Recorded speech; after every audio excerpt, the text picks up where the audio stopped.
Morning students, आज देख लेते हैं law of equi marginal utility. Utility analysis का ये बहुत ही इम्पॉर्टेंट लॉ है और हमारे एग्ज़ाम्स में भी ये अक्सर आ जाता है। तो law of equi marginal utility समसीमांत उपयोगिता का नियम। तो इसके बारे में पहले देख लेते हैं ये है क्या। ये सबसे पहले प्रपाउंड किया 19th सेंचुरी में फ्रेंच इंजीनियर गॉसिन ने इसको जो है प्रपाउंड किया, इसीलिए इसको सेकंड लॉ ऑफ गॉसिन भी कहते हैं। डॉक्टर मार्शल इसे कहते हैं law of equi marginal utility. Leftwich इसको कहते हैं लॉ ऑफ मैक्सिमम सेटिस्फेक्शन।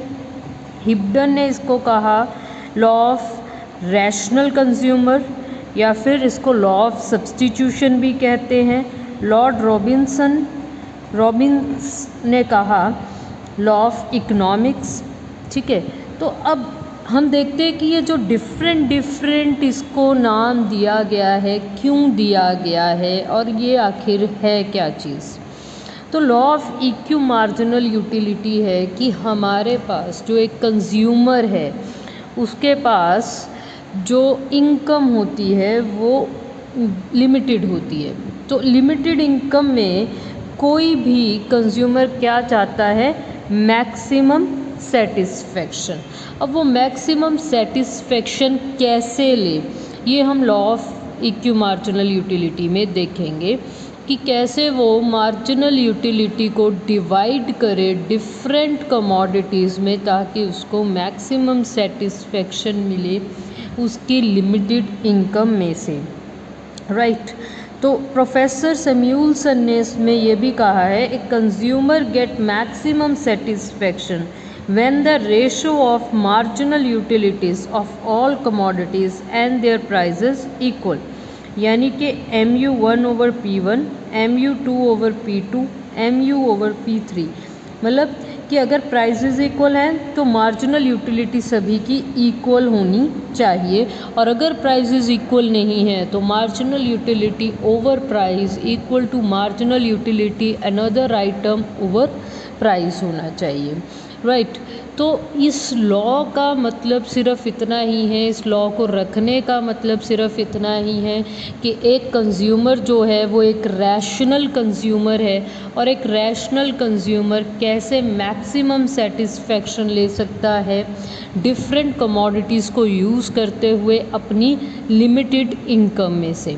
तो इसके लिए जो लॉ में दिया गया है वो ये है कि एक कंज्यूमर जब खर्च करता है तो उसको खर्चा ऐसे कर रहा है कि जो लास्ट रुपी स्पेंड करता है एक कमोडिटी पे, और जो सेकंड लास्ट रुपी स्पेंड करता है एक दूसरी कमोडिटी से, तो इन दोनों से मिलने वाला जो मार्जिनल यूटिलिटी है वो दोनों बराबर होने चाहिए।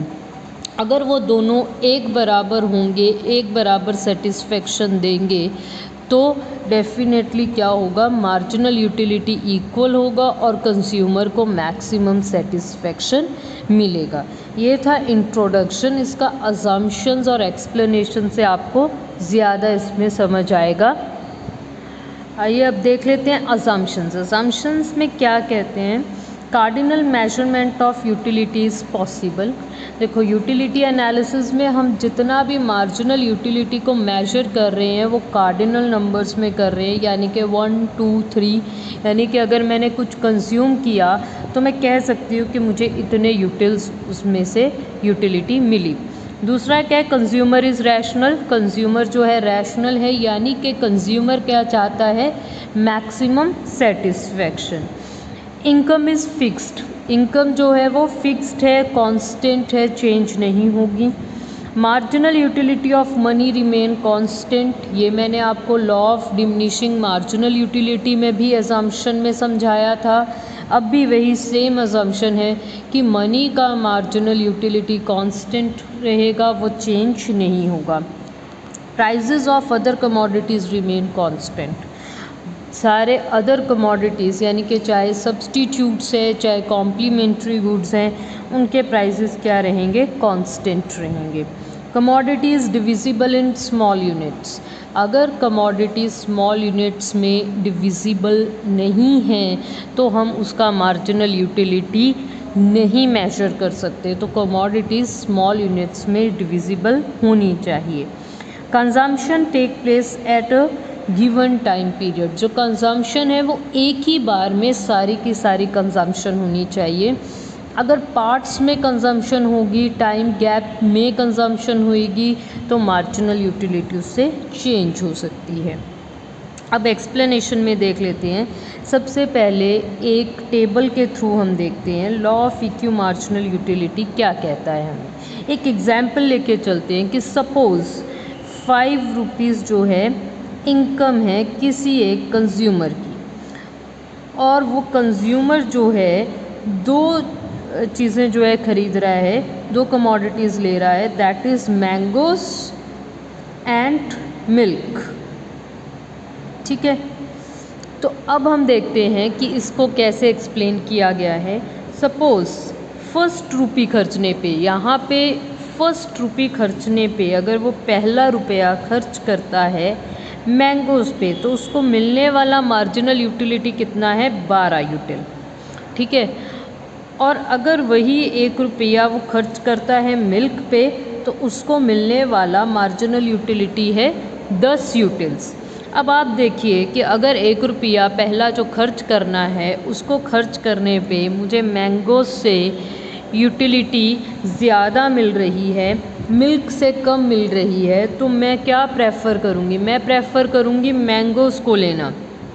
तो यहाँ पे एक रैशनल कंज्यूमर क्या करेगा, पहला जो यूनिट है पैसों का, पहला रुपया जो है वो खर्च करेगा मैंगोज़ पे, ताकि उसको 12 यूटिल्स जो हैं मिले।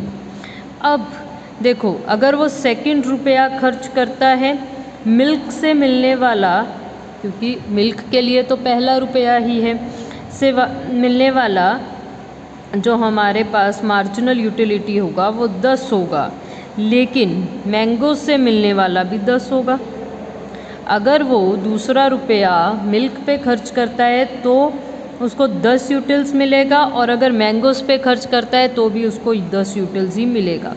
लेकिन अब एक रैशनल कंज्यूमर क्या प्रेफर करेगा, वो प्रेफर करेगा कि मिल्क ले, क्योंकि मैंगो तो उसके पास ऑलरेडी है, मिल्क उसके पास नहीं है, तो जो चीज़ नहीं है वो उसको प्रेफर करेगा, ताकि उसमें से उसको मार्जिनल यूटिलिटी ज़्यादा मिले। तो सेकंड रुपया जो वो खर्च करेगा वो मिल्क पे खर्च करेगा। अब बात आ जाती है थर्ड रुपया स्पेंड करने की। ठीक है, तीसरा रुपया जब वो स्पेंड करता है तो मैंगोज़ के लिए तो वो सेकंड ही है, या मिल्क के लिए भी वो सेकंड है। ठीक है, तो यहाँ पे आप देखोगे मैंगो से मिलने वाला उसको मार्जिनल यूटिलिटी 10 है, और मिल्क से मिलने वाला मार्जिनल यूटिलिटी 8 है। तो डेफिनेटली थर्ड रुपया जो वो खर्च करेगा मैंगोज़ पे। ठीक है, अब चौथा रुपया जब खर्च कर रहा है तो देखता है कि मिल्क से मिलने वाला मार्जिनल यूटिलिटी 8 है, और मैंगो से मिलने वाला मार्जिनल यूटिलिटी भी 8 ही है।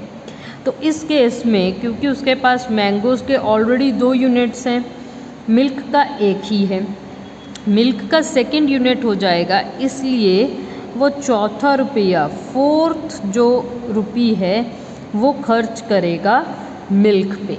ठीक है, अब फिफ्थ लास्ट रुपी की टर्न आ जाती है। तो लास्ट रुपी के वक्त वो देखेगा कि 2 यूनिट उसके पास हो गए मैंगोज़ के, 2 रुपया ही वो खर्च कर चुका है मिल्क पे। ठीक है, तो उसके बाद अब उसके पास जब 5वां रुपया यूज़ करना है, क्योंकि 4 रुपये तो उसके खर्च हो चुके हैं, 2 यूनिट उसने ले लिए मैंगोज़ के, 2 यूनिट्स उसने ले लिए हैं मिल्क के। तो थर्ड और फोर्थ और फिफ्थ अब वो कैसे खर्च करेगा। ठीक है, मैंगोज़ के लिए वो थर्ड रुपी है, मिल्क के लिए भी वो थर्ड रुपी है। जब वो देखता है कि तीसरा यूनिट मुझे लेना है, तो मैंगो से मिलने वाला मार्जिनल यूटिलिटी 8 है, मिल्क से मिलने वाला मार्जिनल यूटिलिटी 5 है। तो हमारा कंज्यूमर कैसा है, रैशनल, वो क्या करेगा, 8 को चूज़ करेगा। यानी कि यहाँ पे 5वां रुपया जो है वो यूज़ करेगा। इसके बाद उसका इनकम जो है वो ख़त्म हो जाएगा। अब देखिए, उसने लास्ट रुपया जब खर्च किया, 5वां रुपया खर्च किया, तो उसको कितना मिला? 8 यूटिल्स। 5th रुपया यूज़ करने पे उसको मिला मार्जिनल यूटिलिटी 8 यूटिल्स। लेकिन अब आप ये भी देखें कि जो है 4th रुपया यूज़ करने पे उसको मार्जिनल यूटिलिटी कितना मिला है? 8 यूटिल्स। ठीक है, तो अब ये दोनों आपस में बराबर हो गए। तो यही था हमारा law of equi marginal utility कि जो लास्ट रुपया है और जो सेकंड लास्ट रुपया है, जब भी कोई कंज्यूमर इन दोनों को खर्च करे तो उससे मिलने वाला मार्जिनल यूटिलिटी, यानी कि marginal utility of 5th rupee is equal to the marginal utility gained from the 4th rupee. अगर ये दोनों बराबर हैं तो इसी को कहते हैं law of equi marginal utility. अब इसी को हम जो है, पहले हमने टेबल के थ्रू देखा, अब डायग्राम के थ्रू देखते हैं। तो डायग्राम में हमने O X axis, O Y axis ले लिया है, राइट। ओ एक्स एक्सिस पे लिया है रुपीज़, ओ वाई एक्सिस पे हमने लिया है मार्जिनल यूटिलिटी। तो हमने दो जो हैं प्रोडक्ट्स लिए हैं, मैंगोज़ एंड मिल्क। तो ए ले लेते हैं मैंगोज़, बी ले लेते हैं मिल्क, राइट। तो यहाँ पे क्या है कि पहला जो हमने देखा कि कहाँ तक यूज़ किया है, 8 तक जो है मार्जिनल यूटिलिटी मिला है मैंगो में, तो 3 रुपया यूज़ किया है। 3 रुपया जो यूज़ किया है वो मैंगोज़ पे यूज़ किया है, 2 रुपया जो यूज़ किया है वो मिल्क पे यूज़ किया है। यहाँ पे भी 8 जो है मार्जिनल यूटिलिटी 4th रुपया से मिला है। तो अब यहाँ पे आप देखिए 12, 10 और 8, और यहाँ पे देखिए 10 और 8, ये क्या हमारे पास बन गई? मार्जिनल यूटिलिटी का एक कर्व बन गया, that is downward sloping from left to right. ये मैंगोज़ का है और ये मिल्क का है। तो ये जो आपस में बराबरी में है, इस लाइन को कि 8 और 8 का जो है कि 5 रुपये खर्च करने पे और 4 रुपया खर्च करने पे आखिरी जो मार्जिनल यूटिलिटी मिल रहा है एक बराबर मिल रहा है, इसको कहते हैं इक्यू मार्जिनल यूटिलिटी लाइन। ठीक है, यहाँ पे दोनों बराबर हो गए हैं, तो ये जो मिली है वो मैक्सिमम यूटिलिटी मिली है। अब इसको थोड़ा सा मैथमेटिकली भी देख लेते हैं। अब देखो, 1st रुपी से कितना मिला? 12, सेकंड से कितना मिला? 10, 3rd से कितना मिला? 10, 4th से कितना मिला? 8, 5th से कितना मिला? 8। 5 रुपया इनकम और इतना जो मिला मार्जिनल यूटिलिटी। अब इसको टोटल यूटिलिटी आप देखिए कितना हो गया? 12 + 10 + 10 + 8 + 8। ये देखो, इसमें आप टोटल कितना होगा? ये 12 + 10 अपने पास कितना आ गया? 22, 22 + 10 आ गया 32, 32 + 8 आ गया 40, 40 + 8 आ गया 48 यूटिल्स। ये हमारे पास मैक्सिमम सेटिस्फेक्शन है। अब आप कोई भी और जो है तरीका अपनाइए तो आप देखेंगे कि इससे जो है ज़्यादा सेटिस्फेक्शन नहीं मिलेगी, इससे कम हो जाएगी सेटिस्फेक्शन। फॉर एग्ज़ाम्पल, पहले केस में हमने क्या किया? 3 रुपया यूज़ किया मैंगोज़ पे और 2 रुपया यूज़ किया हमने मिल्क पे। सपोज़ हम इसको चेंज करके देख लेते हैं। अब हम ऐसा करते हैं कि सपोज़ चेंज किया हमने कि मैंगोज़ पे 2 रुपया खर्च किया और 3 रुपया खर्च कर दिया मिल्क पे। तो मैंगोज़ से हमें कितना टोटल यूटिल? फर्स्ट सपोज़ हमने 12, सेकंड हमें मिल गया 10, थर्ड मिल गया 10, उसके बाद 4th मिल गया 8 एंड 5th मिल गया 6। कि 3 रुपया मैंने मिल्क पे यूज़ कर दिया और 2 रुपीज़ मैंने मैंगोज़ पे। कि चलो कोई और तरीका भी लेके देखते हैं। और अब इस केस में टीयू देखिए आप, 12 + 10 + 10 + 8 + 6, तो ये क्या हो गया? 46 यूटिल्स, यानी 2 यूनिट्स का हमारे पास लॉस हो गया यहाँ पे। वही चीज़ हम डायग्राम के थ्रू भी देख लेते हैं। सपोज़ कर लीजिए आप कि हमने जो है सोचा कि यहाँ पे मैं 6 तक ले जाती हूँ इसको और इसको 10 तक रहने देती हूँ, ठीक है, सपोज़ कर लेते हैं, ठीक है। तो यहाँ पे जो मेरा गेन है वो इतना हो गया और ये मेरा क्या बन गया, लॉस। अगर हम किसी भी और तरीके से इसका डिस्टिंग्विश करते हैं, किसी भी और तरीके से, यानी कि अगर मैं 3 unit of mangoes and 2 units of milk लेने की बजाय कोई और तरीका अपनाती हूँ, for example 3 units of milk ले लूँ और 2 यूनिट्स ऑफ मैंगोज़ ले लूँ, या फिर 4 यूनिट्स ऑफ मैंगोज़ ले लूँ, जैसा इस केस में भी दिखा सकते हैं कि 4 यूनिट्स ऑफ आप मैंगो ले लेते हैं एंड 1 यूनिट ऑफ मिल्क ले लेते हैं। तो उस केस में क्या होगा कि हमारा लॉस बड़ा हो जाएगा और गेन हमारा छोटा हो जाएगा, तो हमें डेफिनेटली यूटिल्स का लॉस हो जाएगा। तो सही तरीका यही है कि लास्ट जो रुपया हम यूज़ कर रहे हैं और जो सेकंड लास्ट यूज़ कर रहे हैं, उन दोनों से मिलने वाला मार्जिनल यूटिलिटी एक बराबर हो। अगर एक बराबर है तो law of EQ marginal utility will become law of maximum satisfaction for the consumer, right. तो ये कंज्यूमर जो है मैक्सिमम सेटिस्फैक्शन तभी ही ले सकता है। This is the explanation of law of EQ marginal utility. अब देख लेते हैं modern statement of the law, जिसको लॉ ऑफ प्रोपोर्शनैलिटी भी कहते हैं। So according to the modern economist, a consumer get maximum satisfaction when the ratio of marginal utility derived from different goods and their prices equal, ठीक है, कि जो marginal utility मिल रहा है और उसका जो प्राइस है, उन दोनों का जो रेशो है, यानी कि कुछ ऐसे MU of A over PA should be equal to MU of B over PB, कि ऐसे बराबर होना चाहिए तो ही कंज्यूमर को मैक्सिमम सेटिस्फेक्शन मिलेगा। एक्चुअली वही चीज़ है कि हमने जो मैंगोज़ और मिल्क के केस में लिया था वो भी ऐसे ही था कि MU of A is equal to MU of mangoes equal to MU of milk, ठीक है। तो वहाँ पे प्राइजेज़ हम इक्वल लेके चल रहे थे, 1 रुपी स्पेंड कर रहे थे 1 यूनिट पे, तो इक्वालिटी में चल रहा था। अगर प्राइजेज़ अलग अलग हैं तो हमारे पास ये वाला फॉर्मूला आ जाएगा, MU of A over PA is equal to MU of B over PB। अगर प्राइजेज़ इक्वल नहीं हैं तो, अगर प्राइजेज़ इक्वल हैं तो MU of A is equal to MU of B directly आ जाएगा। तो अब यहाँ पे एक एग्जाम्पल लेके आपकी बुक में समझाया है, that is suppose price of an apple is 3 rupee, quantity एक कंज्यूमर ने बाय की 10 एप्पल्स, और 10th एप्पल से 10वें एप्पल से मिलने वाला सीमांत उपयोगिता या फिर मार्जिनल यूटिलिटी कितना है, 12 यूटिल्स। तो अब MU of A over PA हमारे पास कितना आ गया, 12 over 3, 12 over 3 is equal to 4 utils. Similarly एक बनाना का प्राइस जो है वो 2 रुपीज़ है, उससे उसको ख़रीदने की क्वांटिटी कितनी है, 12। तो MU ऑफ 12th बनाना जो है वो है 8, राइट। तो इस केस में MU of B over PB हमारे पास क्या आ गया, 8 ओवर 2 दैट इज़ 4 यूटिल्स।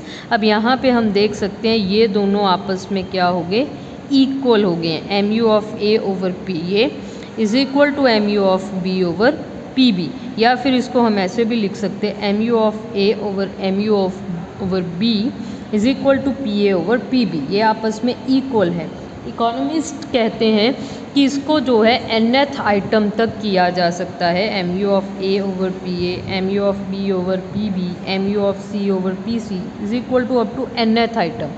यानी कि law of EQ marginal utility simply आपको ये कहता है कि मिलने वाला जो मार्जिनल यूटिलिटी है दो कमोडिटीज़ से, वो आपस में इक्वालिटी में होना चाहिए गिवन द प्राइजेस, ठीक है। MU of A over PA is equal to MU of B over PB। अगर ऐसा है तो कंज्यूमर को मैक्सिमम सेटिस्फेक्शन मिलेगा, अगर नहीं है तो कंज्यूमर को मैक्सिमम सेटिस्फेक्शन नहीं मिलेगा। ये था ये लॉ।